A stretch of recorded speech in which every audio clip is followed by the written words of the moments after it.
Today we will see the features of partnership firm. There are total 9 features in partnership firm. Number 1, agreement. Number 2, number of partners. Number 3, lawful business. Number 4, sharing of profits and losses. Number 5, joint ownership management. Number 6, registration. Number 7, unlimited liability. Number 8, principal and agent. Number and last one, dissolution. So number 1, agreement, karar. There are 2 types of agreement, a written or oral agreement. Written agreement is known as a partnership deed. करार जो आहे तो 2 पद्धतीने केला जातो.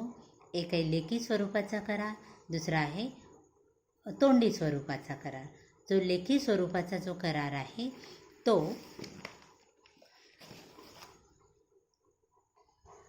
written agreement is used as a proof in the court of law. जो लेखी स्वरूपाचा जो करार केला जातो तो आपल्याला पुरावा म्हणून ग्राह्य धरला जातो. त्याच्यानंतर number 2, number of partners. Minimum 2 persons are needed to start partnership firm and the maximum number of partners are 50 according to the Companies Act 2013. Number of partners याच्यामध्ये मिनिमम 2 पार्टनर्स आपल्याला हवेत आणि मॅक्झिमम 50 पर्सन एकत्र येऊन partnership firm चालू शकतात. हे 2013च्या रूलनुसार. Number 3, lawful business. Business undertake by the partnership should be lawful. Number 4, sharing of profits and losses. Partners have to share the profits and losses according to the ratio given in the agreement. If the agreement is silent about the ratio, then the profit and loss sharing will be equal. Partnership फर्ममध्ये पार्टनरमध्ये जो profit किंवा loss जो आहे तो त्यांच्या रेशोनुसार distribute केला जातो. Suppose जर ॲग्रीमेंट हे सायलेंट असेल, त्याच्यामध्ये कुठल्याच प्रकारचा रेशो सांगितला नसेल, तर प्रॉफिट किंवा लॉस जे आहे तो पार्टनरमध्ये इक्वली शेअर केला जातो. त्याच्यानंतर आहे नंबर 5ला unlimited liability. The liability of a partners is unlimited. पार्टनर्सची जी लॅबिलिटी आहे ते अनलिमिटेड, अमर्यादित आहे, अनलिमिटेड आहे.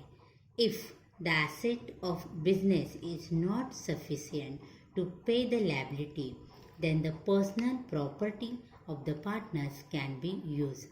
Just suppose बिझनेसचं मालमत्ता जर लॅबिलिटी द्यायला जर पुरेशी नसेल तर पार्टनरच्या पर्सनल अकाउंटमधनं किंवा पर्सनल प्रॉपर्टी जी आहे ती आपण वापरू शकतो. If any one of the partner is declared insolvent, then his liability will be borne by the solvent person. Number 6, registration.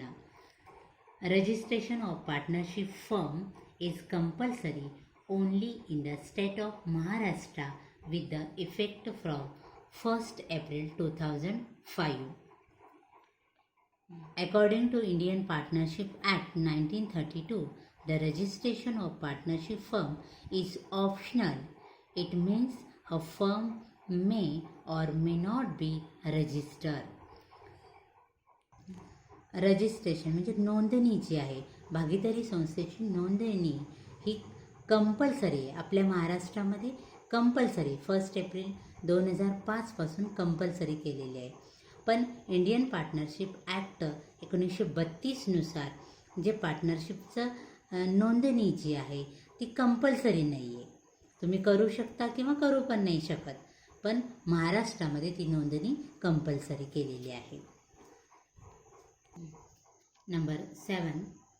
Joint ownership and management. Each partner is joint owner of the property of the firm. So, no partner can use the property for personal use. All partners have equal rights in managing the firm. So, all partners are jointly responsible for the management of the firm. Number 8. Principal and agent. Each partner works in two-fold capacities. For example, principal and agent. And last, number 9. Dissolution. Dissolution of partnership firm is simple and easy. So these are the features of partnership firm.